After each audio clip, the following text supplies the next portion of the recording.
And welcome, Scott Annan, to the Convenience Talks. Thank you so much for giving us your time to come on to our vlog and give us your views on the industry and where we currently sit. Would you like to just introduce yourself for anyone that's watching who doesn't know who you are, which I would imagine would be very few people, but there might be one or two out there.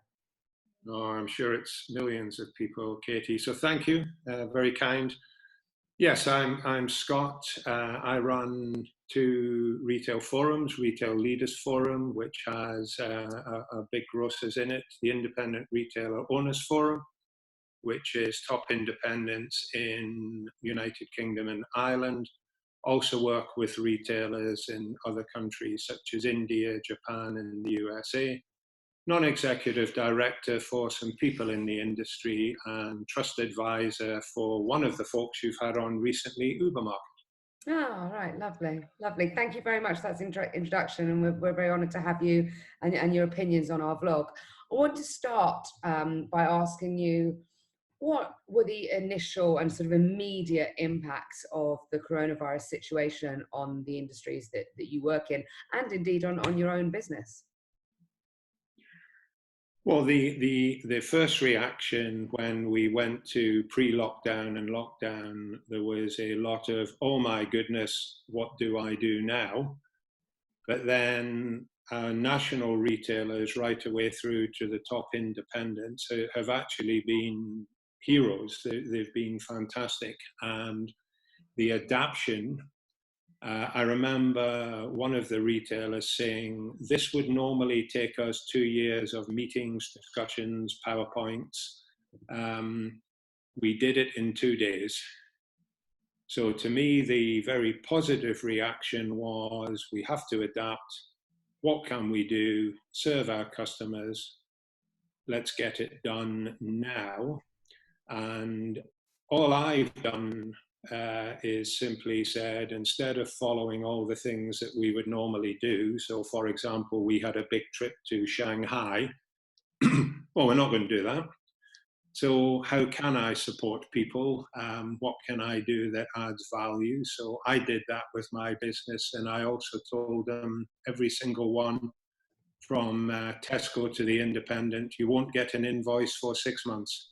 Mm-hmm. Right, fantastic. Do you think that the industry was prepared for this, or do you think it snuck up on us a little bit?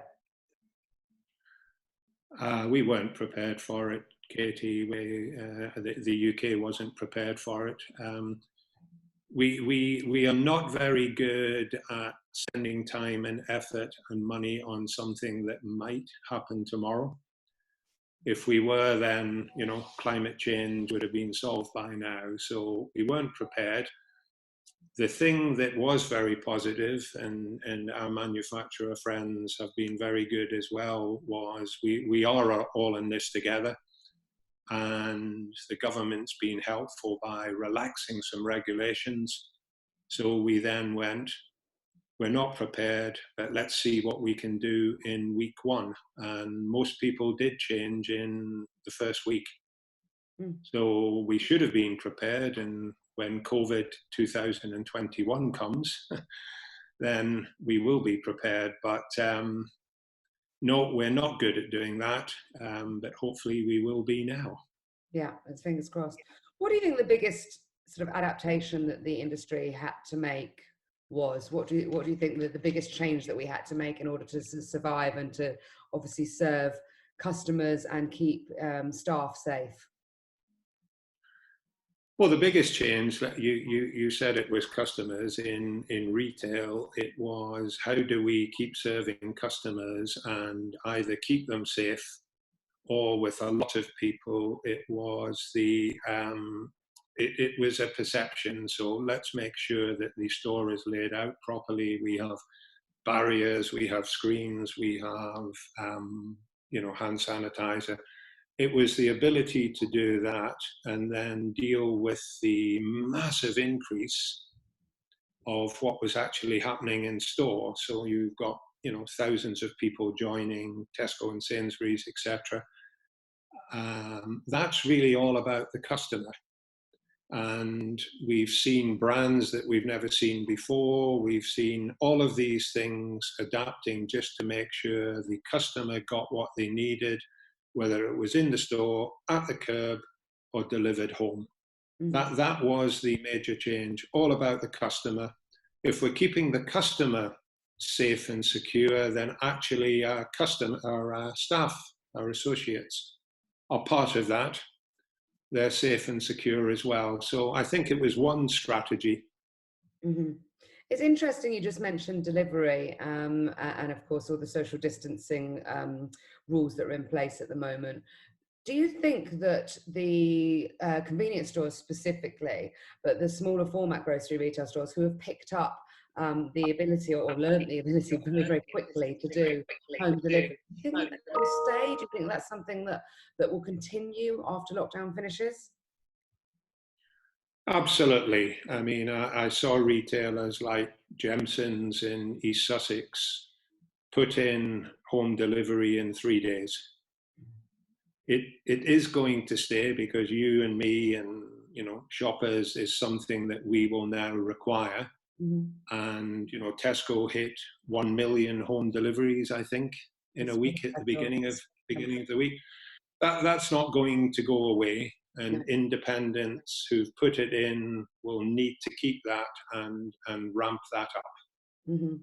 And looking to the future then, what do you think that, or what do you think that C-stores specifically should be planning to do once the lockdown finishes? What should they be planning for post-lockdown, do you think? They should be planning, first of all, to keep the business that they've acquired, Katy, to get the business back that they've lost. So a lot of the food convenience business, the fresh served over food, which will come back. But they'll need to look at the ranges in their stores. They'll need to create space because a lot of convenience stores by definition are small and crowded. So they'll need to create space. They'll need to make customers feel comfortable. And for home workers, instead of people who are walking into the store or queuing to buy lunch, hey, how can I get lunch to their homes, their offices, wherever they are, and do that with less range and very, very different support from their supply chain than they've had up to now. Which brings me on to my next question very neatly. What do you think that how can suppliers be supporting the retailers as we come through this sort of tricky period and we start to get some kind of semblance of normality, even though we know that it's not going to go back to immediately, we are going to have a period of transition. What can suppliers be doing to help the retailers? Well, suppliers have learnt in the last 6 weeks what the issues retailers actually have. And, something like, well, you need to have my product because it's, the 13th bestseller. All those conversations really go away now. So suppliers can support retailers by, funnily enough, not arriving in the store. Because if you can only have 5, 6, 10 people in the store, they sure as hell don't want you and I coming in. So it's, how can I support that retailer? How can I become relevant? So if I'm trying to sell 50 products, maybe I only need to sell 10 products. That would help the retailer because he needs to create space. I can't visit him, so how do I visit him on Zoom? How can I give the guidance and the expertise on WhatsApp? So all suppliers, whether they are big or small, need to start thinking retailer first. And how can I support them without pushing my products or physically being there? So to me, there would be the major things that they can do, Katy. It kind of comes down to more practical distance support than it does the standard old school rep turning up unannounced in store. That makes a lot of sense.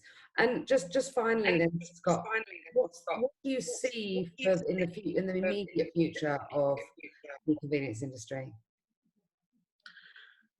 As I said in the paper that Dev and I co-authored, that there is a massive opportunity for flexible, adaptable, resilient convenience retailers. Any retailer who goes, oh, my business is up 40%, I'm going to keep that by doing nothing, is actually going to lose it.